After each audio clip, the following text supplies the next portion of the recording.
지난하게 이어져 왔던 인플레와의 싸움이 드디어 끝난다라고 봐야 할까요? 시장에서는 이제 FOMC 올해에는 한 번만에 남겨두고 있습니다. 금리 동결 전망이 우세한 가운데 시장은 이제 연준이 금리 인상 종료를 언제 선언할 것인지, 거기에 더해서 금리 인하 언제 할 것인지에 대해서 시선이 쏠리고 있습니다. 자세한 이야기 오늘 김한진 이코노미스트 모시고 해보도록 하겠습니다. 박사님 안녕하세요. 네, 안녕하세요. 네, 박사님 여기서는 굉장히 오랜만에 뵙는 것 같아요. 네. 저랑 맨날 생방송은 자주 진행을 하셨는데 네. 여기서 뵈니까 또 색다른 모습이신 것 같습니다. 저도 그렇습니다. 네, 그런데 이제 지난 10월 방송에서 현재 미국의 긴축이 끝자락에 와 있다고 진단을 해주셨더라고요. 전망대로 12월에는 금리 동결론이 우세한 상황입니다. 현재 인플레이션을 다루는 연준의 입장 좀 어떻게 정리를 해볼 수가 있을까요? 네, 뭐 연준 인사들도 뭐 좀 여러 발언을 통해서 좀 다양한 의견을 얘기하는데, 네. 뭐 연준 인사들마다 조금 결은 다르죠. 네. 하지만 전체적으로 종합해 보면 아무래도 신중론이 조금 많다. 그러니까 물가가 연준의 목표에 좀 근접했지만 네. 마지막 마침표를 찍기 위해서는 조금 기간이 필요하다. 네. 좀 관찰할 필요가 있다. 조금 더 그런 약간 신중론이 우세한 것 같고요. 지금 통화정책은 사실 금리를 인상하냐 내리냐 이 두 가지만 있는 게 아니라요. 이 동결도 통화정책의 한 부분이거든요. 네. 근데 동결 기간을 얼마만큼 가져갈 건가. 여기에 대해서 뭐 시장과 조금 연준의 생각은 조금 다른 것 같지만 아무튼 지금 금리 인상은 끝났고 동결을 얼만큼 길게 가져가느냐, 네. 몇 개월 가져가느냐, 내년에 이제 이 부분에 대해서 조금 연준 인사들마다 좀 의견이 조금 다른 그런 느낌을 받았습니다. 네, 일단 동결이 조금 더 길어질 것이다라고 전망을 해주셨는데 최근에 발언 중에 크리스토퍼 월러 이사의 발언이 좀 주목을 해볼 만했습니다. 이 발언에 대해서는 좀 어떻게 보셨을까요? 네, 대표적인 매파 네. 성향의 뭐 인사인데 조금 비둘기로 변신을 해서 그렇죠. 깜짝 놀랐죠. 네. 다른 사람이 얘기했으면 뭐 넘어갈 건데. 그래서 시장도 반응을 하지 않았나 싶습니다. 네. 그래서 조금 뭐 다 왔다. 그리고 조금 뭐 머지않아 뭐 조금 긴축을 이제 완화 쪽으로 내리는 쪽으로 금리를 내리는 쪽으로 전환할 필요성도 네. 약간 비쳤죠. 그래서 제 생각에는 뭐 충분히 뭐 그렇다고 당장 뭐 내년 들어가서 금리 인하한다라는 그런 의도는 아닐 거고요. 그래서 충분히 지금 525bp 5.25%포인트를 1년 반 동안 올렸는데 네. 거기에 따른 효과가 자기가 볼 때는 나타나고 있는 것 같다. 이미 긴축적인 상황, 그러니까 연준의 금리 인상의 효과가 시장에 스며들고 있는 것 같다. 그러니 머지않아 이제 좀 완화 쪽으로 피벗 전환도 가능한 것이 아닐까라는 취지로 아마 얘기했을 겁니다. 그 당장 한다라는 얘기는 네. 아니겠죠. 네. 그렇죠. 아무래도 매파적인 인사가 이렇게 좀 비둘기로 변신을 한 만큼 시장의 관심이 더욱더 커지고 있고 기대감도 높아지고 있습니다. 시장에서는 사실 금리 인하 기대감이 너무 커져서인지 내년 상반기에도 금리 인하를 할 수 있겠다라는 이런 이야기까지 나오고 있습니다. 이 부분에 대해서 저희 좀 어떻게 봐야 할까요? 네, 금통이 끝나고 하는 총재도 뭐 그런 말씀을 조금 하셨지만 네. 좀 중앙은행 다른 나라 중앙은행 정책가들 또 총재들의 의견과 시장의 의견, 지금 시장에서 내년 3월 정도에 첫 금리 인상의 방아쇠를 당기고 내년 하반기에는 뭐 더 가속적으로 금리를 연달아서 네. 좀 100bp 정도 인하할 것이다라고 하는 시장의 기대, 지금 선물 시장에 반영돼 있는 내년도의 중앙은행의 통화정책 경로와 지금 중앙은행 인사들의 담당자 실질적인 어쨌든 칼자루를 쥐고 있는 네. 통화정책 담당자들의 의견에는 조금 차이가 있다. 조금 뭐 상당한 차이가 있다라고 지금 뭐 하는 총재께서도 그렇게 얘기했듯이 네. 시장이 조금은 저는 앞서가고 있다고 생각을 합니다. 만약에 시장이 생각하는 3월 내지 5월 달에 첫 금리 인상 그리고 쭉쭉 금리를 뭐 25bp씩 연달아서 네. 내년도 연말까지 한 4번 정도 인하하는 그런 상황이 만약에 진짜로 이루어진다면 네. 그거는 경기가 내년 들어서 굉장히 나빠져야 가능한 시나리오거든요. 네. 다른 얘기지만 주식시장도 충격을 받을 거고요. 그러니까 연착륙 시나리오가 살짝 무너지는 네. 약간 경기가 상당히 좀 긴장감을 불러일으킬 정도로 빠르게 식어야만 그리고 뭐 조금 여러 가지 뭐 부도율 상승이라든지 네. 또 소비자 금융의 연체율이라든지 금융 컨디션이 어수선해져야 연준이 비로소 뭐 당장 3월, 5월 좀 금리를 좀 긴급하게 손댈 수밖에 없는 상황이 네. 매칭된다라는 것이죠. 그래서 뭐 그런 상황을 사실은 시장이 그런 상황을 바라는 건 아닌데 네. 경기는 경기대로 연착륙하고 금리는 조금 빨리 내리고 이게 이제 시장에 좀 욕심이 너무 과도하게 반응된 부분도 있지 않을까라고 저는 좀 신중하게 생각하고 있습니다. 시장에 지금 과한 욕심이 좀 나타나고 있는 상황이에요. 사실 미국의 GDP 잠정치가 또 발표가 됐잖아요. 그런데 뭐 속보치와 또 시장의 기대치를 웃돌기도 했고, 그런데 또 그에 반해서 베이지북에서는 뭐 지금의 통화 정책이 좀 제약적이기 때문에 경기가 살짝 위축됐다라는 뭐 취지의 이야기도 나오고 있더라고요. 좀 엇갈린 반응이 나왔고, 거기다 오늘은 금융통화위원회도 열리지 않았으니까 이 부분들 좀 어떻게 보셨을까요? 네, 베이지북에서도 뭐 모처럼 지난 베이지북보다는 상당히 조금 뭐 경기가 식고 있다라는 증거, 네. 그다음에 금융 컨디션.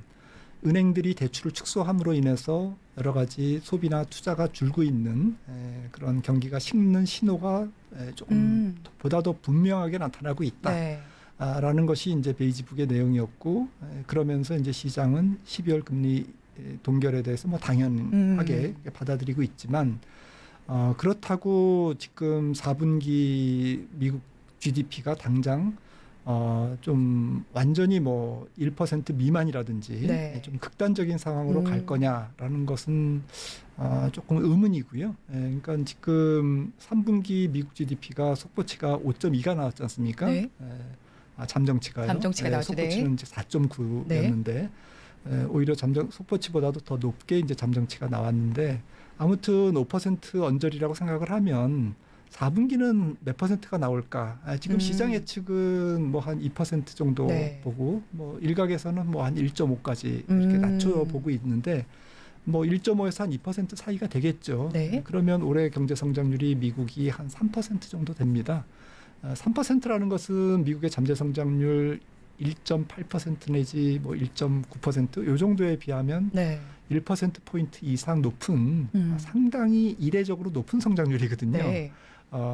미국 입장에서는 상당히 뭐 좋은 경기가 아직까지도 진행되고 있고, 비록 3분기가 분기별 GDP에서 피크아웃은 하지만 그렇다고 4분기가 뭐 급냉하는 정말 경기가 침체 국면으로 가는 그런 것도 아닐진데 지금 내년도 미국 경기를 갑자기 급냉으로 보기는 좀 어렵다라는 것이죠. 그래서 정리해서 말씀드리면 제 생각에는 뭐 우리나라도 마찬가지고 미국도 마찬가지지만 내년도에는 조금 짧고 가벼운 경기 위축의 가능성이 높거든요. 우리나라도 마찬가지고요. 만약에 내년 4개 분기 중에서 한두 분기 정도는 뭐 시장에서 예상하는 것보다는 굉장히 실망스러운 성장률과 산업 가동률이라든지 뭐 소비라든지 고용 지표가 아마 연출될 수 있을 겁니다. 그게 연준의 또 사실은 목표고 바라는 일이거든요. 이제 이럴 때 시장이 어떻게 좀 반응하고 충격을 받느냐는 이제 2차적인 문제고, 일단 통화정책 측면에서는 그걸 조금 기다리고 있는 거죠. 그래서 그걸 확인하면서 통화정책의 기조가 좀 동결 기조에서 인하 기조로 한 발짝 바뀌는 그런 변곡점, 티핑 포인트가 있을 텐데 이게 과연 1분기냐, 2분기냐, 3분기냐라는 건데, 이거는 아마 연준도 모르고 한국은행도 모를 겁니다.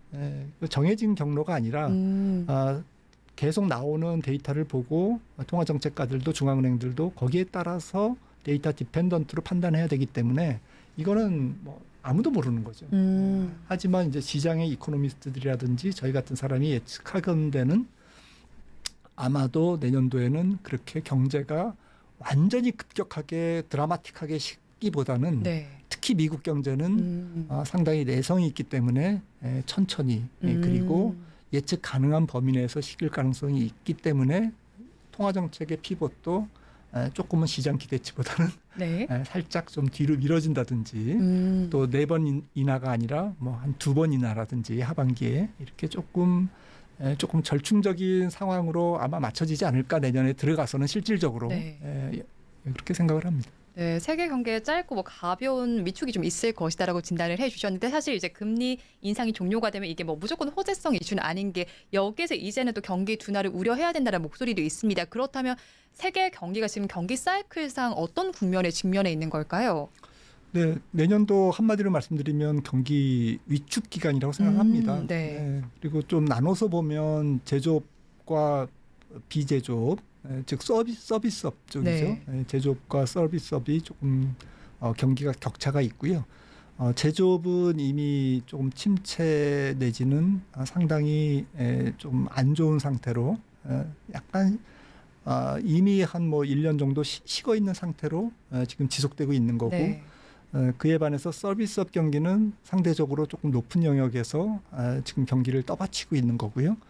또 지역별로도 조금 다른 게 선진국은 서비스업 비중이 높기 때문에 조금 경기가 상대적으로 좋은 편이고 중국을 비롯해서 제조업을 중심으로 한 또 수출 경제를 중심으로 한 신흥국들은 조금 안 좋은 상태고 그래서 약간 부문별로 또 지역별로 경기가 격차가 생기는 게 올해의 경제의 모습이고요.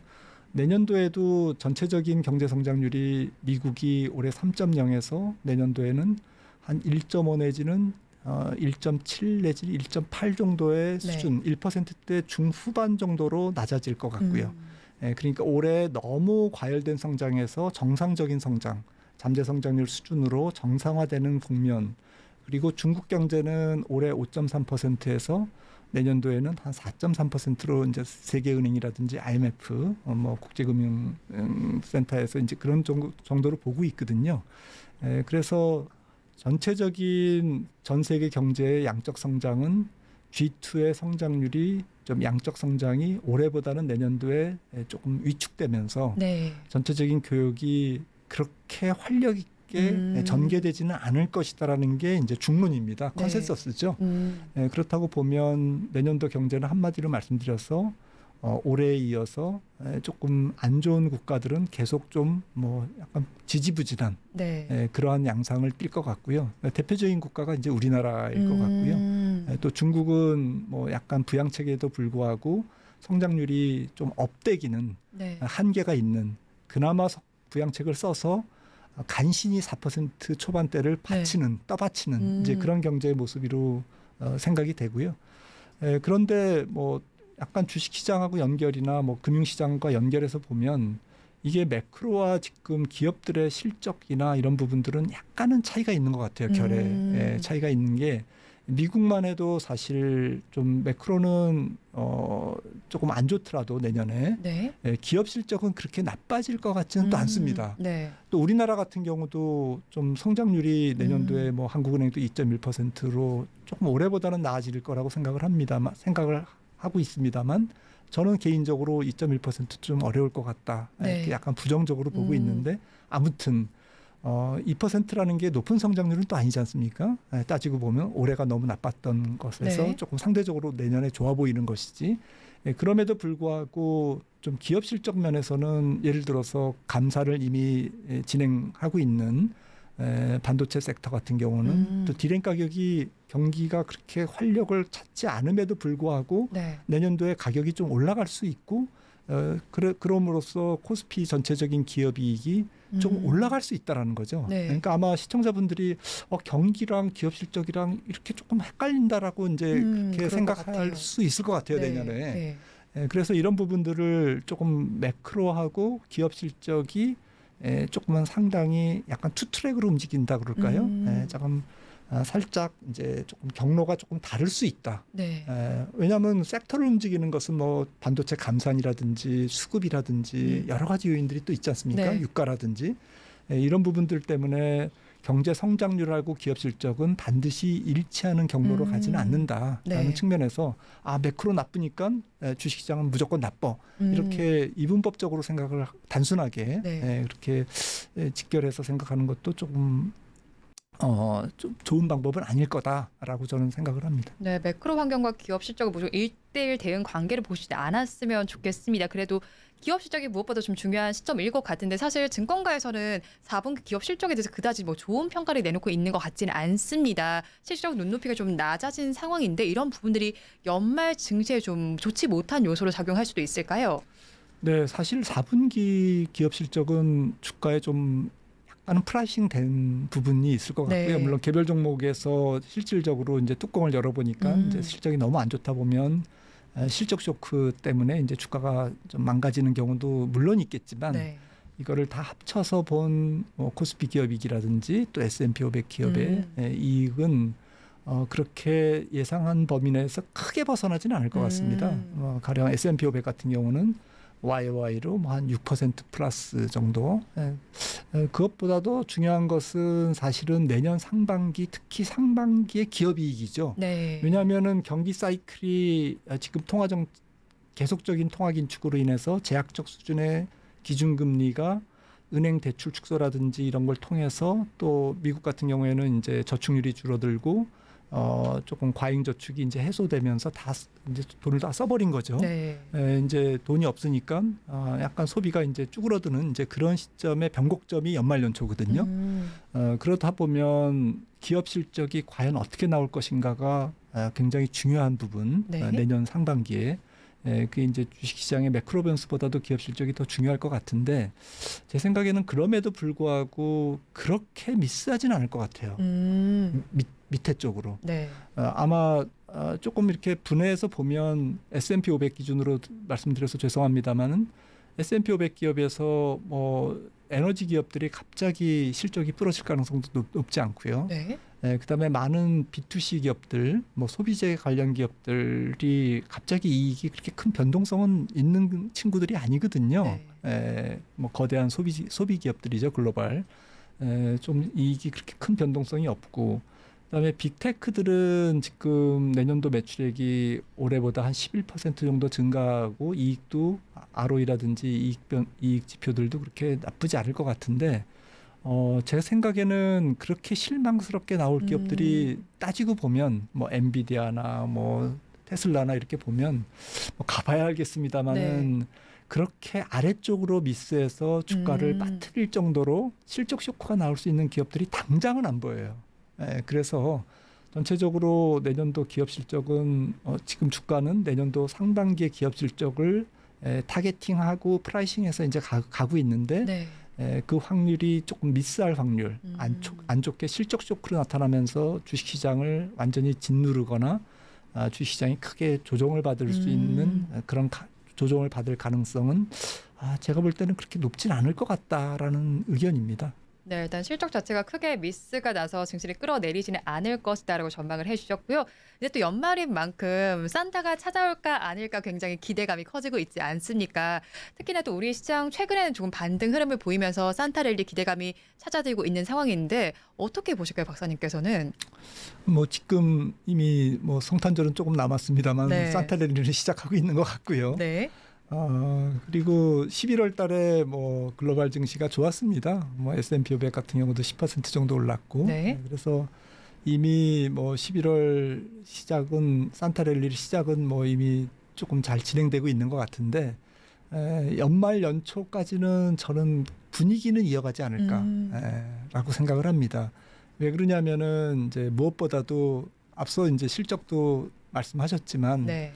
실적이 당장 뭐 이렇게 주가를 끌어내릴 정도의 조금 과격한 전망 미스 이런 것들이 없을 가능성이 높은 상태에서 일단은 금리가 떨어지고 있거든요. 네. 시장 금리가 벌써 뭐 5%에서 미국지 10년물이 4.3%를 뭐 어젯밤에는 네. 이제 하향 돌파할 정도로 굉장히 빠른 속도로 떨어지고 있기 때문에 금리가 떨어짐으로써 주식시장이 조금 숨 쉴 수 있는 에어 포켓이 만들어지고 있는 것 같아요. 그래서 약간 주가가 그래도 움직일 수 있는 공간이 금리 하락으로 인해서 만들어지고 있고 밸류에이션이 그렇게 높지 않은 상태에서 빅테크들 지금 실적 비중도 높고 시가총액 비중이 S&P 500에서 한 30% 정도 차지하는 이런 탑 10, 매그니피선트 7 종목들의 실적이 지금 실망스러운 쪽으로 가고는 있지 않기 때문에 가지 않고 있기 때문에 아직은 시장은 희망의 끈을 놓칠 수가 없던 거죠.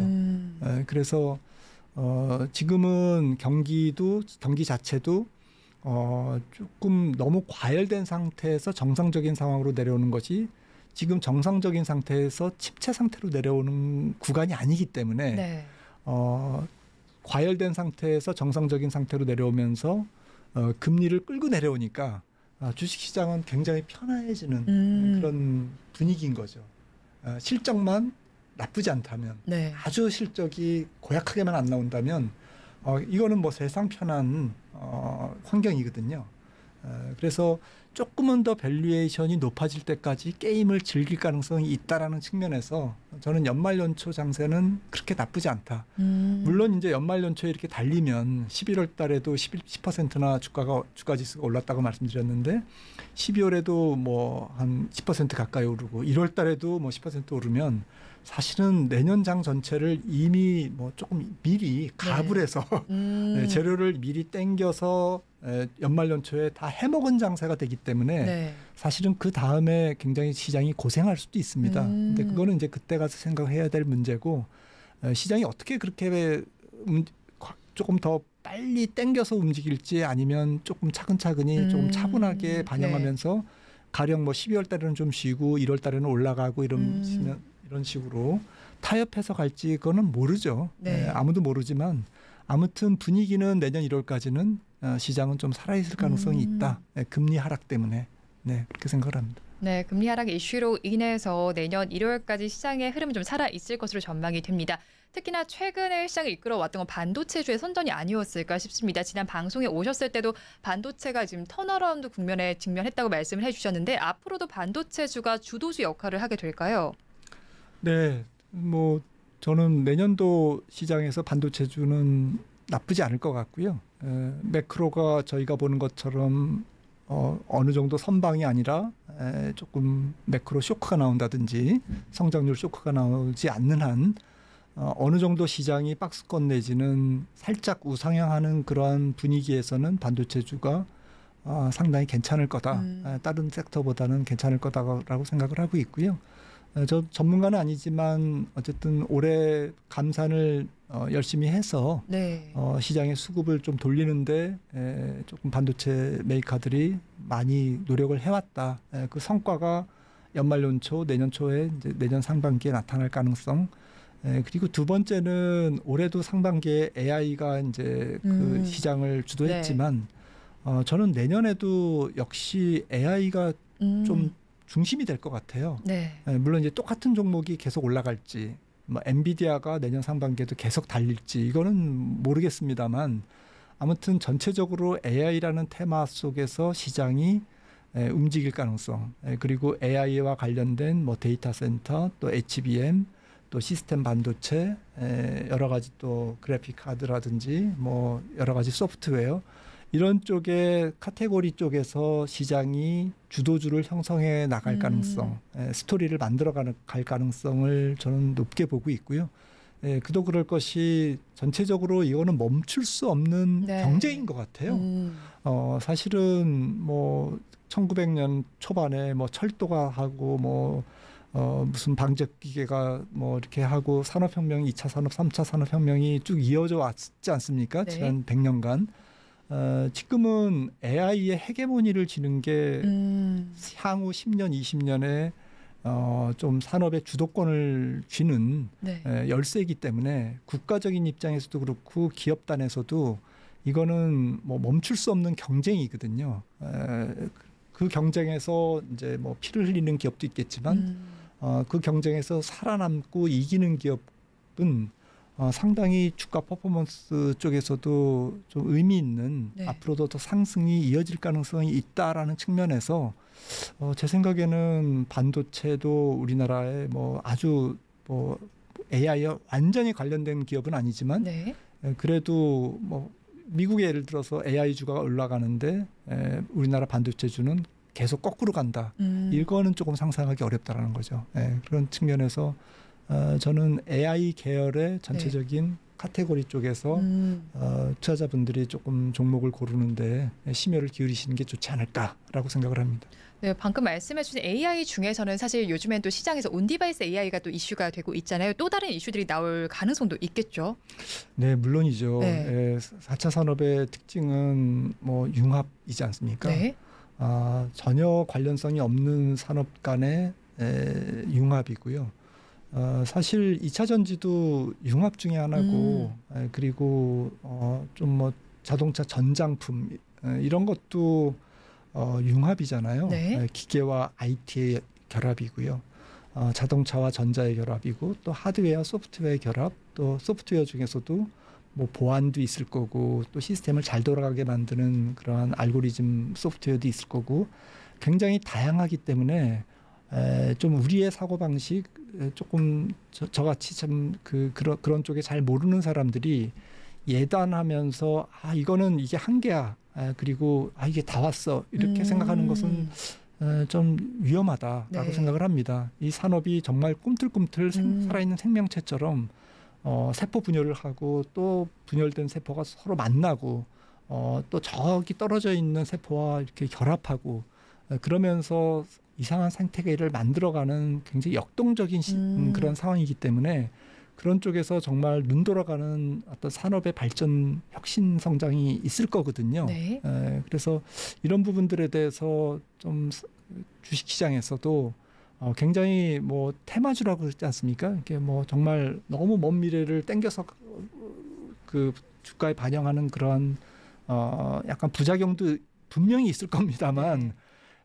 그것도 또 사실은 시장의 한 메커니즘 중에 하나다라고 이제 폭넓게 받아들이시면서 수용하시면서 조금 즐기시는 그러한 내년 장세가 되면 좋겠습니다.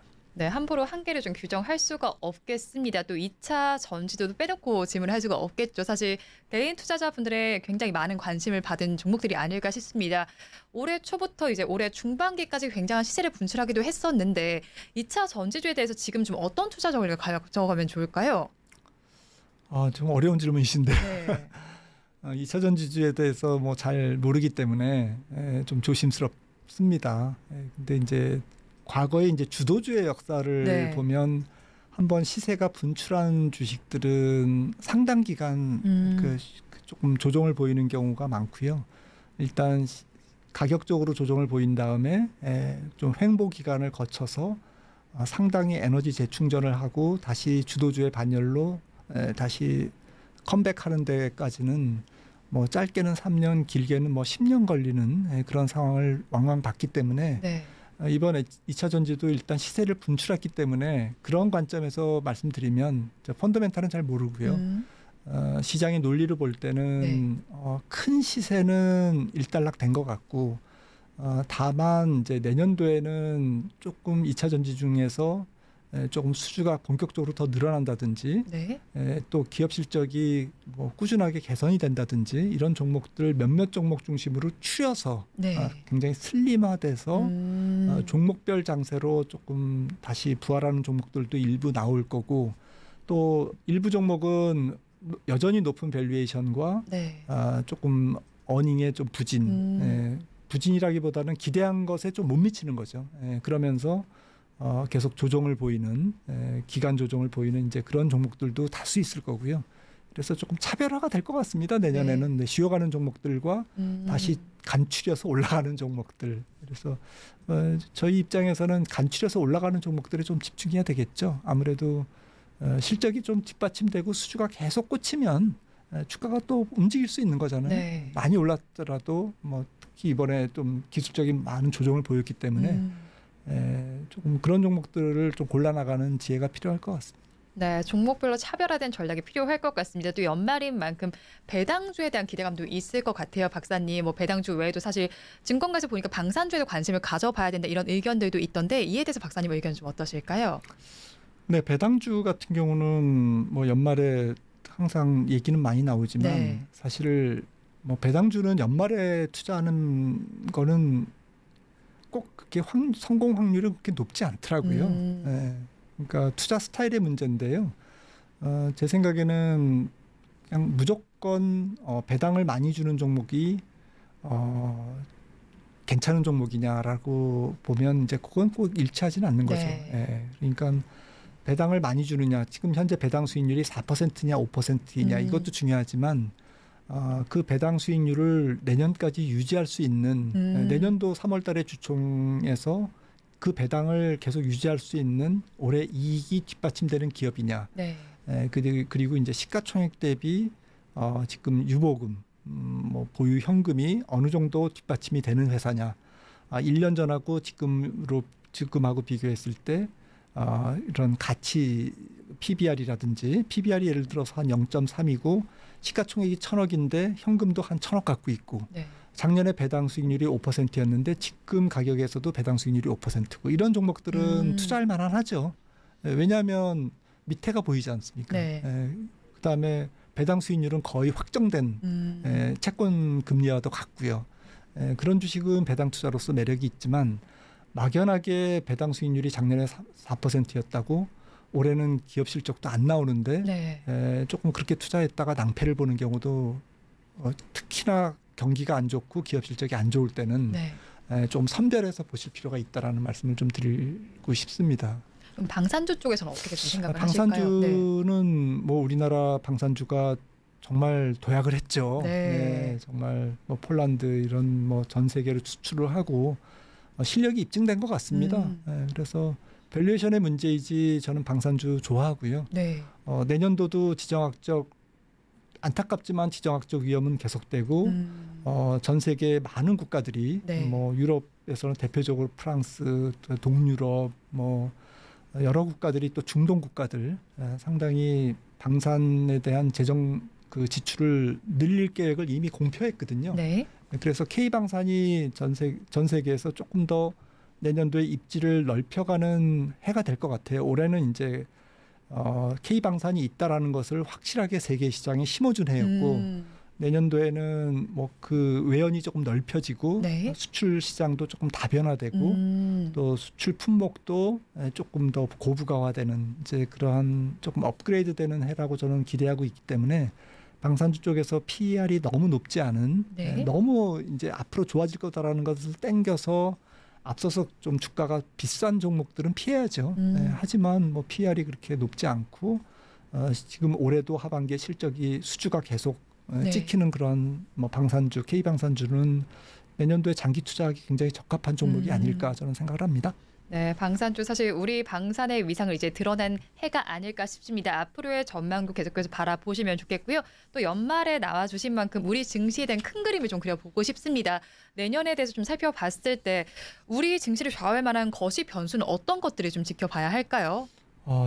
저는 제일 중요한 게 중국 경제인 것 같아요. 네, 중국 경제가 데이터도 좀 부족하고 네. 조금 우리가 판단하기에 좀 어려운 부분이 있지 않습니까?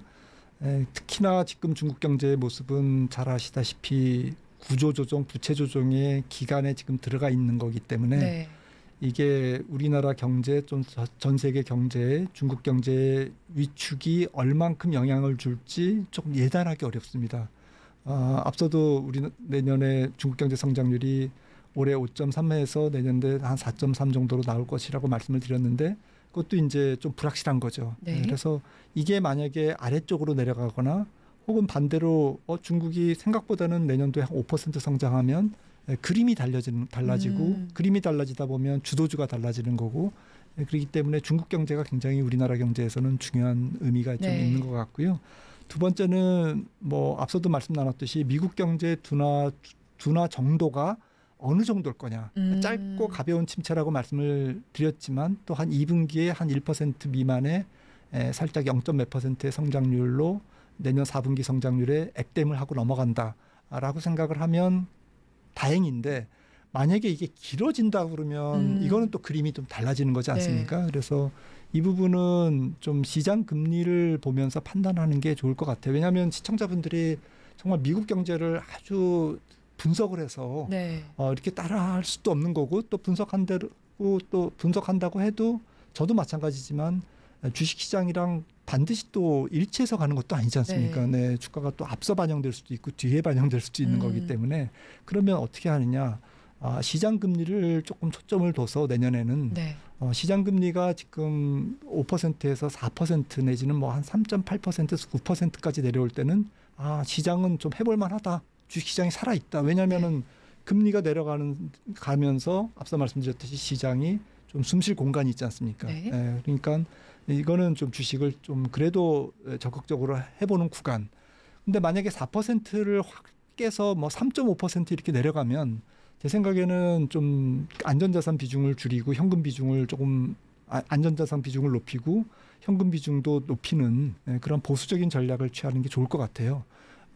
금리가 더 떨어지면 좋은 거 아니냐 이렇게 질문하실지 모르겠지만 그거는 경기가 우리가 생각하는 것보다 더 침체로 가기 때문에 시장 금리가 3.5% 혹은 그 이하로 내려갈 곤두박질 치는 그런 국면에서는 금리도 빠지지만 주가도 빠질 가능성이 높거든요. 네. 경기 침체 이슈 때문에. 이럴 때는 금리가 좀 이상한데 그러면서 조금 멈추고 주식시장을 좀 보수적으로 접근하시는 게 좋을 것 같고요.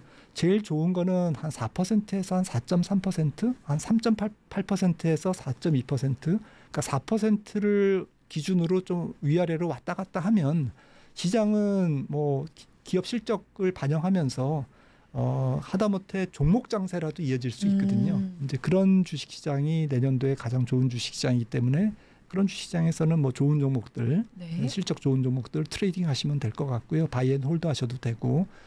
그래서 그 시장 금리를 기준으로 조금 판단하시는 것도 방법이지 않을까라고 생각을 합니다. 그렇죠. 아무래도 뭐 미국과 중국의 이야기를 빼놓을 수가 없을 것 같은데 중국 경기는 사실 계속 안 좋다는 이야기만 많이 들려오고 있습니다. 좀 반등할 만한 모멘텀들이 언제쯤 나올까요?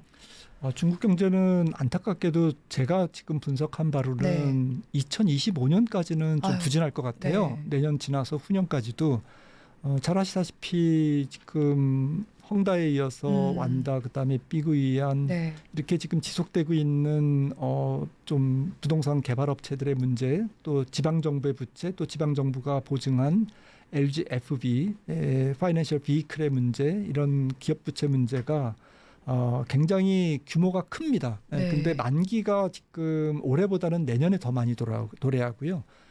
그다음에 올해 후년에는 2025년에는 내년보다는 조금 주는데 부채 만기 도래가 올해보다는 2025년까지 계속 높습니다. 그래서 2025년 한 상반기는 지나야 중국 경제가 조금 몸이 가벼워질 것 같다. 몸살에서 조금 벗어날 것 같다라고 생각을 합니다. 그런 측면에서 중국 주식은 조금 기술주의에는 조금 이외에는 조금 피하시고 전체적인 뭐 어쨌든 접근도 중국 관련주에 대해서는 조금 조심스럽게 조금 관찰하시는 게 좋지 않을까라고 생각을 합니다. 네, 중국에서는 아무래도 이렇게 경기가 좋지 못한 만큼 경기 부양책도 계속해서 내놓고 있는 상황이잖아요. 이런 점들이 아직 경기 부양에 효과를 내지 못한다고 봐야 하는 걸까요? 네, 아마도 중국 정부가 그렇게 과도한 부양책을 쓰지 않을 것 같습니다. 그러니까 실업률이나 뭐 여러 가지 소비의 급감을 막기 위해서 부양책을 쓰고 또 금리도 내리고 또 부동산 부분에서 지금 분양이 잘 안 되면 조금 그 어려움이 있기 때문에 이런 부분들에 대해서 핀셋으로 부양책을 쓰고 재정 정책을 펼칠 가능성이 높지만 전면적인 성장률을 업시키기 위해서 성장률을 떠받치기 위해서 부양책을 과도하게 쓰면 그 피해 사례가 2011년에도 있었고요. 좋지 않은 기억이 있습니다. 그리고 중국 정부는 사실은 코로나가 안 왔으면 이 부동산 부채 부분 또 지방정부 부채 부분을 문제를 원래 조정하려고 생각을 했거든요.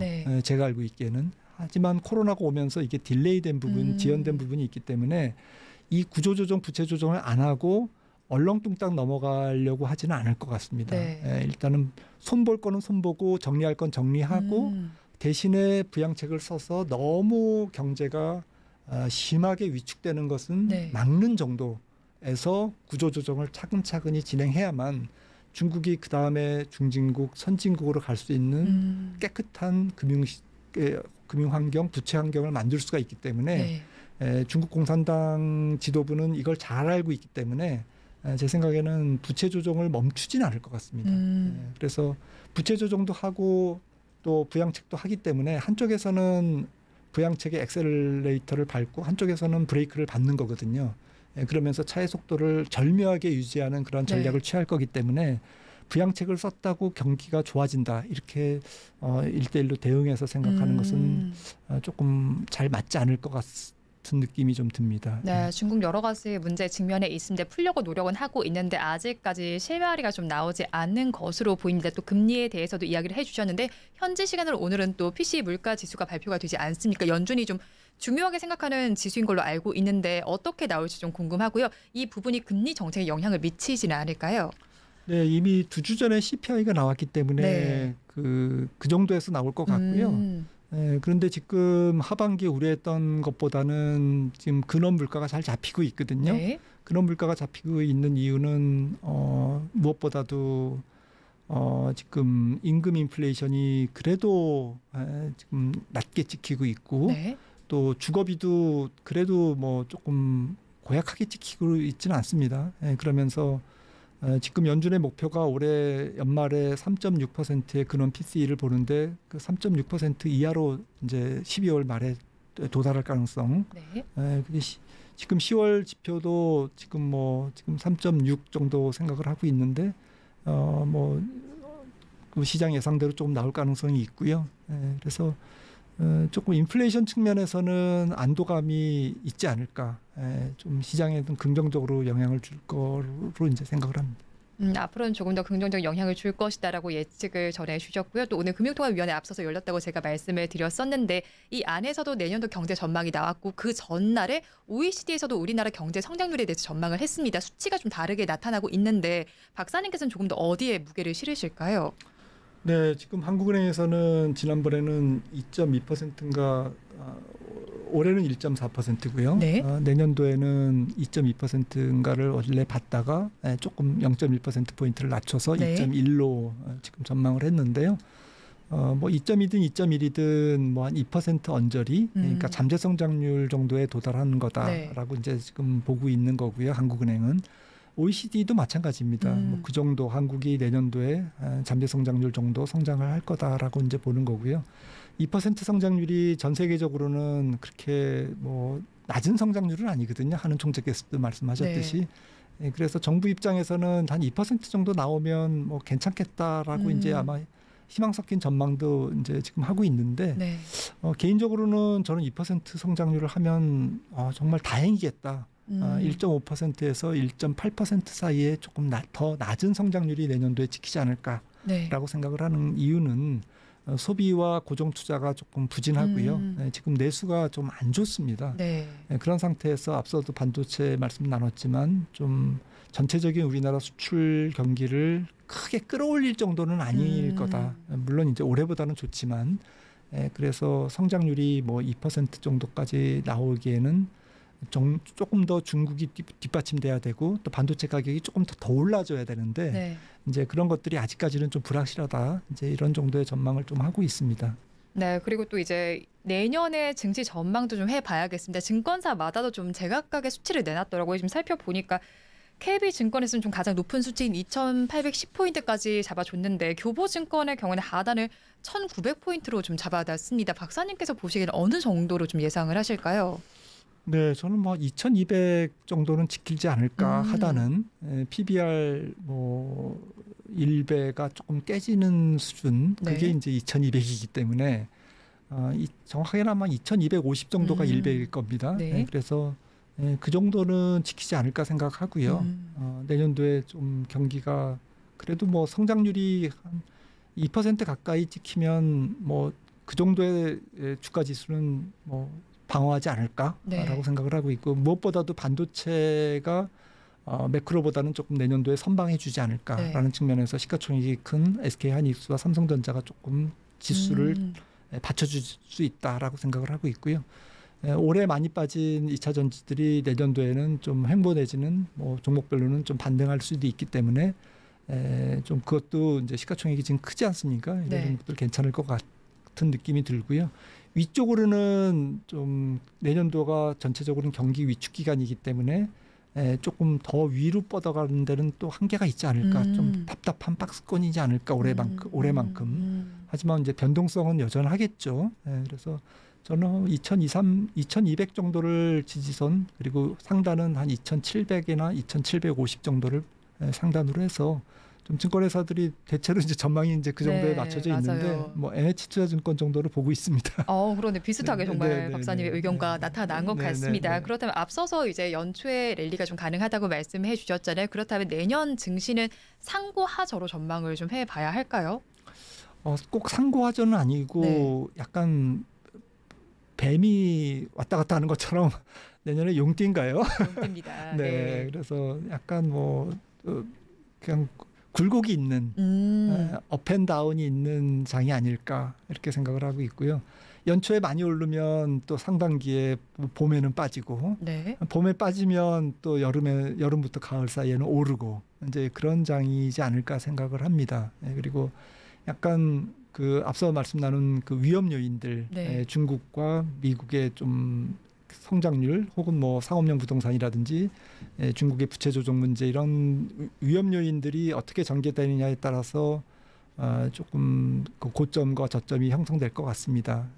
굳이 따지면 상반기가 그래도 하반기보다는 좀 좋을 것 같고요.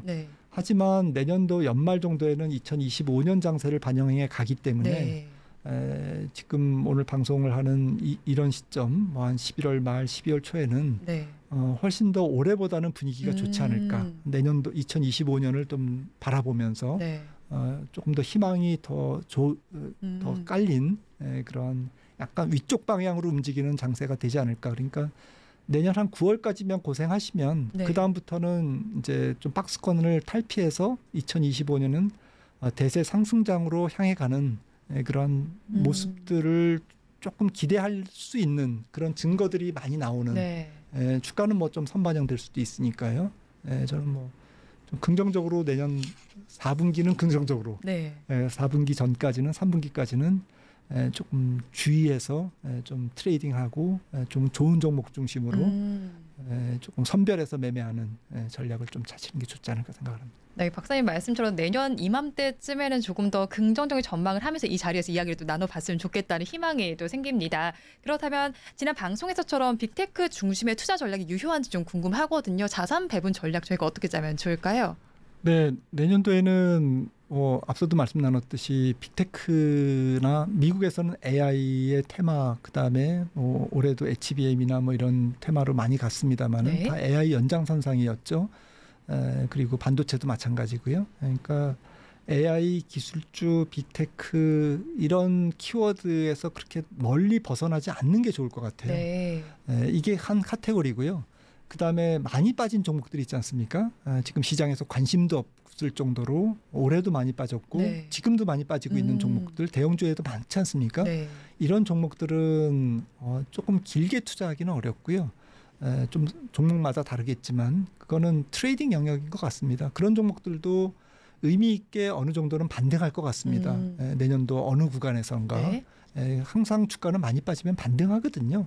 그래서 크게 나누면 주도주 반열이 있고요. AI 중심. 그다음에 주도주는 아니지만 너무 밸류에이션이 착하고 너무 낙폭이 컸기 때문에 조금 매매할 만한 가치가 있는 종목들. 거기다가 뭐 사실 AI랑 살짝 연관도 있으면 더 좋지 않습니까? 그런 종목들은 개별 종목성으로 이제 접근을 하시면 좋을 것 같습니다. 네, 개별 종목성을 한번 접근하면 좋겠다는 전략까지 전해주셨습니다. 지금까지 김한진 이코노미스트와 함께했습니다. 오늘 말씀 고맙습니다. 감사합니다. 네, 연말을 앞둔 만큼 굉장히 연말 전략 그리고 내년의 전략까지 한번 여쭤봤고요. 전망을 전반적으로 해주셨습니다. 어떤 섹터에 좀 주목을 해보면 좋을지 어떤 요소들이 좀 작용을 할지까지 전해드렸으니까 투자 의견에 잘 참고를 해보시기 바랍니다. 이번 달 월간 서울경제TV가 준비한 순서는 여기까지입니다. 저희는 다음 이 시간에도 알찬 소식으로 찾아뵙겠습니다. 함께해 주신 여러분 고맙습니다.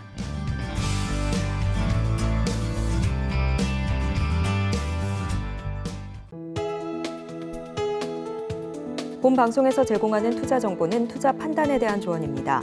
방송에서 제공하는 주식의 가치, 가격 상승 및 하락에 대해서는 방송사에서 보장하지 않습니다.